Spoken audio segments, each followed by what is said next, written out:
películas, canciones, obras de arte, libros, expresiones, muchas son las ramas culturales que se están viendo alteradas por la reciente creación de la cultura de la cancelación, una rama radical que, lejos de ser cultura, supone casi una censura a una época que nada tiene que ver con el presente, pero que no por ello hay que esconder. Soy Belén Montes y hoy en el debate, la dictadura de lo correcto, cómo combatir la autocensura. Hoy en el debate, el podcast diario de El Debate.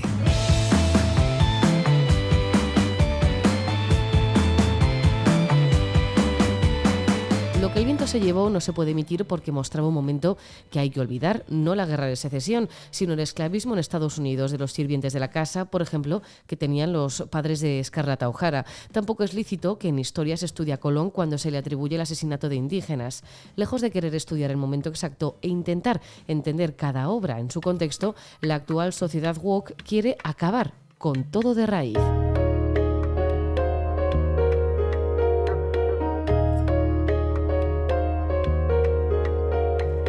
Cultura de la cancelación. No hables, no preguntes, no pienses. Se trata de la profunda reflexión sobre este tema que Fernando Bonete, crítico literario del debate y profesor de la Universidad CEU San Pablo, ha querido volcar en un libro. Fernando, ¿qué tal? ¿Cómo estás? Muy bien, Belén, muy buenas, ¿cómo estás? Fantástico, y mejor ahora que estoy hablando contigo. A ver, cultura de la cancelación. No hables, no preguntes, no pienses. ¿Por qué era tan necesario escribir este libro? Bueno, yo creo que hay dos razones, una de interés general, o que considero de interés general, y otra más particular, específica, de acuerdo a la propuesta del libro, ¿no? Bueno, la de interés general porque estamos asistiendo a un momento realmente llamativo, ahora explicaré por qué llamativo, en el que determinadas corporaciones, colectivos, partidos, también personas a título individual, deciden establecer aquello que es posible pensar, decir y de la manera en que hay que actuar, ¿no? Y todo aquello que ellos dicen que hay que hacer así porque consideran que es lo correcto, ¿no? Y todos aquellos que no actuemos de esa manera, en cierta manera debemos ser suprimidos. Y decía antes que es muy llamativo esto porque, hasta donde sabemos, ¿no? Vivimos una democracia donde hay una constitución que garantiza la libertad de expresión. Y esto es un fenómeno llamativo y a la vez preocupante que deberíamos atender, ¿no? Y luego otra razón, quizás la propuesta más personal mía con el libro, porque ya hay otros autores que han abordado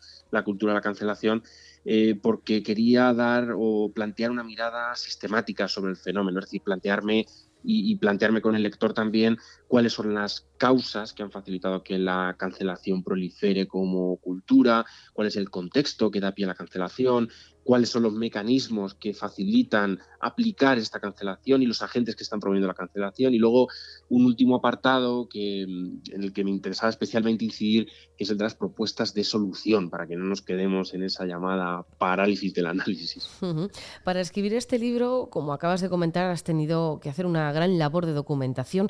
¿Te has enfadado escribiéndolo? ¿Te has llegado a indignar en algún momento? ¿O qué es lo que más te ha llamado la atención y que has dicho, pero vamos a ver, hasta esto nos quieren cancelar? Sí. Bueno, a ver, por mi condición de profesor e investigador, tengo como centro y como luz, como todos los profesores y todos los investigadores, la ciencia. Conocimiento cierto por causas, ¿no? Es decir, miramos a la realidad basándonos en un conocimiento previo y en aquello que otros durante décadas y siglos han venido estableciendo, investigando y al final concluyendo que hay una evidencia y hay una verdad, ¿no? Entonces, la cancelación, muy al contrario de esta dinámica, toma otra dinámica que es la de decidir qué está bien y qué está mal y qué es verdadero y qué es falso según una opinión que no tiene que ver nada con todo aquello que se nos ha dicho que era verdad. Entonces, claro, como profesor acostumbrado a las evidencias, a las conclusiones científicas basadas en un conocimiento cierto por causas, uno llega a un momento en el que dice, pero bueno, ¿cómo puede ser que sabiendo, porque se ha demostrado ya que esto es así, haya personas que digan que esto no es así? Pero es más, ya no solo esto, sino que además esas personas que dicen que esto no es así, cuando sabemos que es así, obliguen a otros a pensar que no lo es, cuando está demostrado, ¿no? Esto es ese momento, ¿no? Que ya me estás escuchando como que me indigno, ¿no? Yo mismo hablando, Totalmente. en el que uno dice, pero vamos a ver, pero ¿cómo es posible? No me entra en la cabeza. Pero sí es así, sí está pasando. ¿Es la cultura de la cancelación un eufemismo de la censura contra todo lo que no nos gusta? Es lo que dices, ¿no? Pues esto está bien, esto está mal. Y si está mal, oye, no me gusta, Sí. hay que censurarlo, hay que cancelarlo. Esto es Bueno, censura. tiene que ver con ir contra lo que no me gusta, pero es algo más que ir contra lo que no me gusta, ¿no? En definitiva, no es un eufemismo como tal, porque, pero al mismo tiempo me alegra mucho la pregunta porque nos ayuda a reflexionar sobre la verdadera gravedad de la cancelación. Es decir, un eufemismo es la sustitución de un término que es, en cierta manera, duro, pero por ser duro entronca muy bien con lo que está, con la realidad, con lo que está pasando, por otro más suave, pero que claro, no refleja tan bien la realidad. En este caso, la censura y la cancelación es un término que refleja perfectamente de lo que estamos hablando, porque fíjate, es ponerle a la cultura algo totalmente contrario a la cultura, que es la cancelación. La cancelación es un oxímoron si lo acompañamos de la cultura.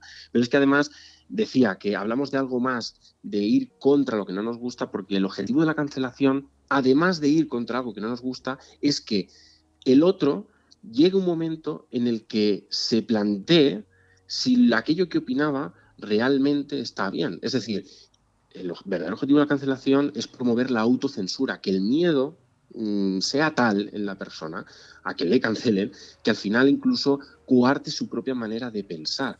Esta es, si cabe, la mayor censura a la que cabe aspirar, que una persona en su propio pensamiento lo autolimite por el miedo a ser cancelado, al que dirán y a las consecuencias que tiene aquello que yo pienso, aunque aquello que yo pienso sintonice perfectamente con la verdad.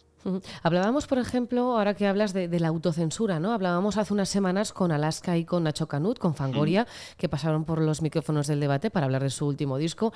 Y claro, hablábamos con ellos sobre todo el tema de la cultura woke, de si cambiarían algunas de sus letras, pues ahora mismo por el tema de la cultura de la cancelación. Pero el no fue rotundo. Ellos dijeron que no cambiarían ni una sola de sus letras de las canciones, porque ellas lo escribieron en una época, la época era esa, y ellos hablaban como hablaban entonces. ¿Pueden los artistas, y cuando digo artistas me refiero a escritores, a pintores, que no pasen por el aro, acabar cancelados? Bueno, para empezar me alegro mucho de ese no rotundo y que no cedieran ante pues, este intento de ser cancelados o ese intento de modificación, porque para empezar un artista, sea de la rama que sea, ¿no? Literato, escultor, pintor, músico, cuando crea su obra de arte está reflejando una cosmovisión del mundo y tiene todo el derecho del mundo a reflejar su cosmovisión del mundo, ¿no? Y además estas obras se crean en un momento y en un contexto muy determinado, que puede ser distinto al contexto y al momento que estamos viviendo ahora.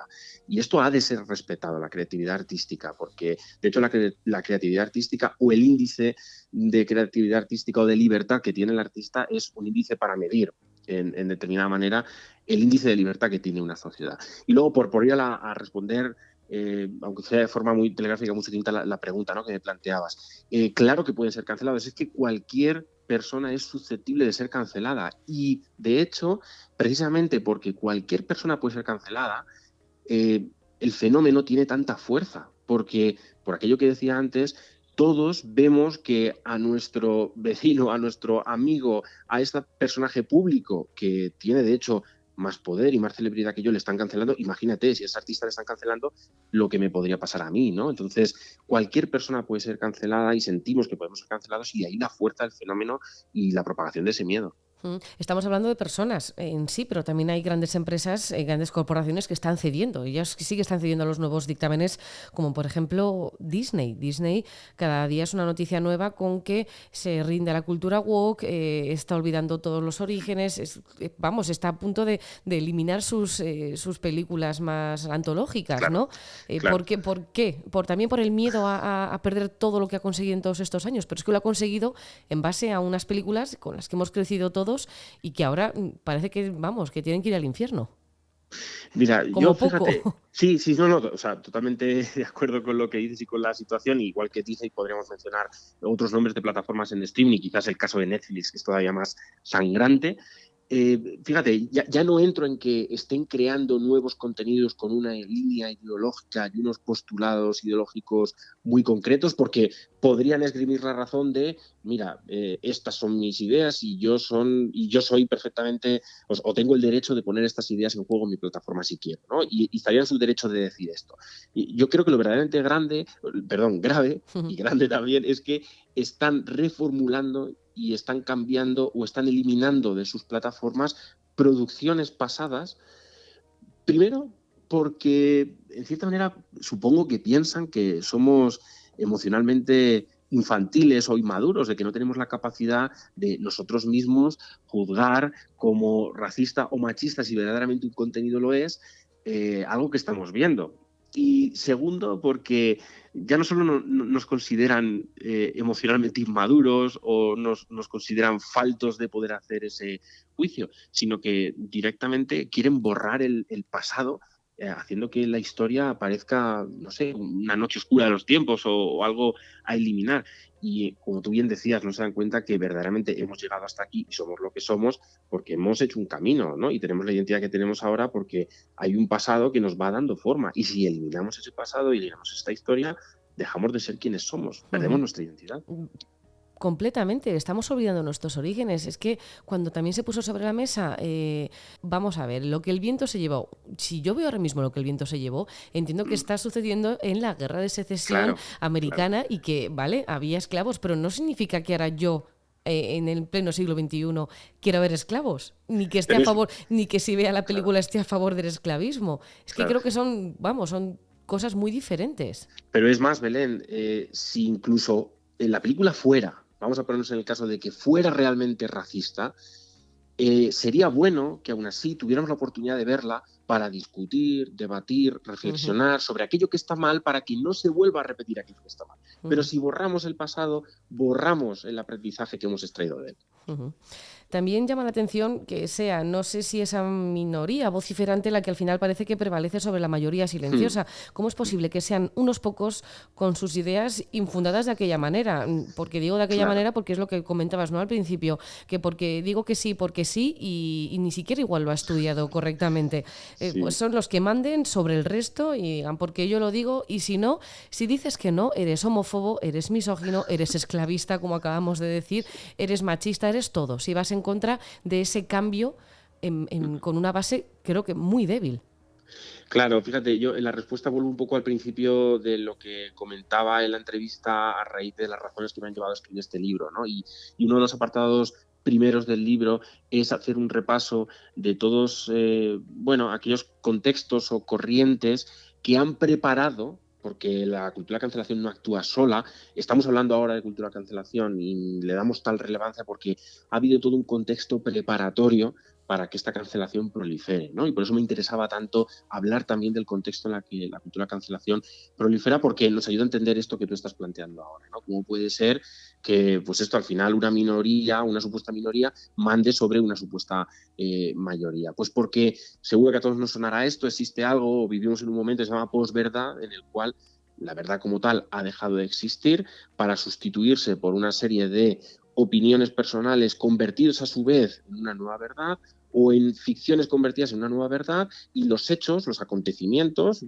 que al final tienen lugar en esa realidad se sustituyen incluso por otros ficticios o inventados a los que se da carta de naturaleza como verdad, ¿no? Cuando en la sociedad desaparece la verdad, al final desaparece el suelo sobre el que caminábamos, desaparece, digamos, la base sobre la cual podíamos construir algo. Y esto es aprovechado por aquellos que quieren cancelar, porque claro, si al final no existe la verdad y todos son opiniones y todas las opiniones valen igual y todo lo que yo ex novo cree vale igual que lo anterior, pese a que lo anterior teníamos demostrado que era verdad, entonces puedo perfectamente, incluso siendo una minoría, atacar a una verdad mayoritaria, puesto que esa verdad mayoritaria ya ha perdido su valor.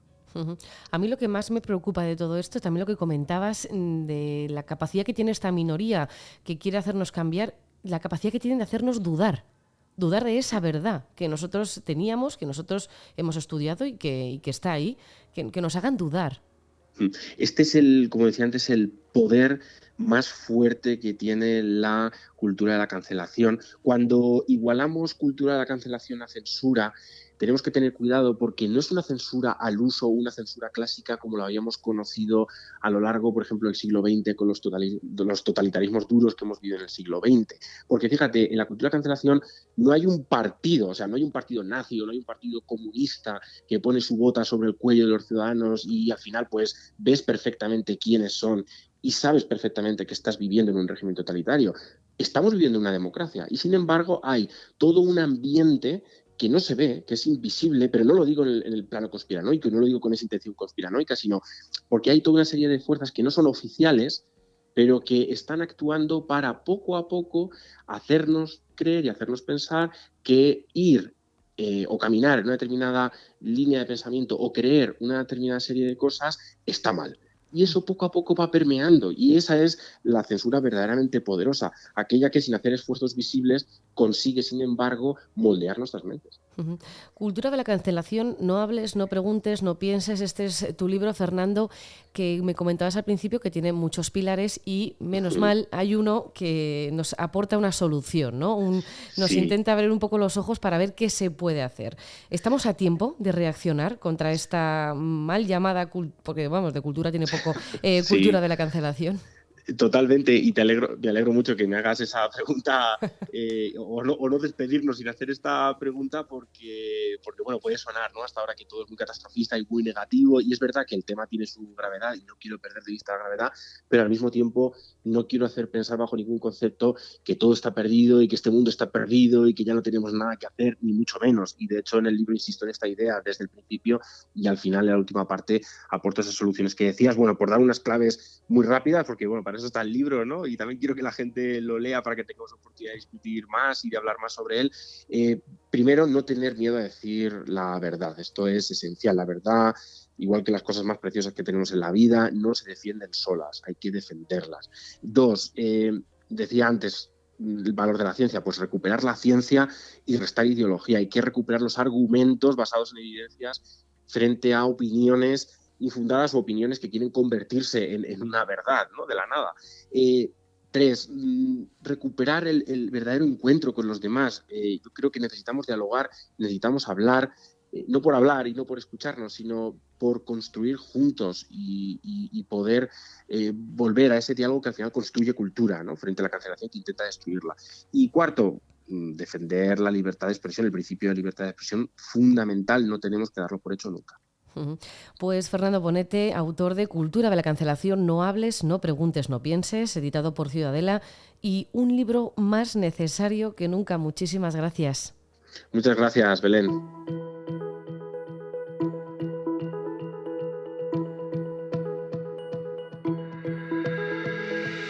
La cultura de la cancelación quiere que olvidemos el pasado en base a unas nuevas normas fundadas con puño de acero y que subyugan a todo aquel que va en su contra. La cultura de la cancelación supone una censura absoluta al que va en contra de los que no opinen como esos que se creen en posesión de la verdad absoluta y que son presos de su propia ignorancia.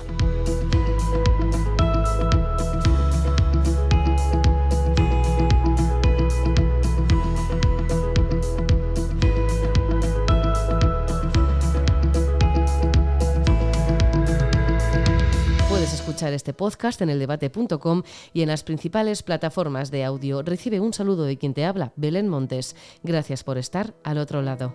Adiós.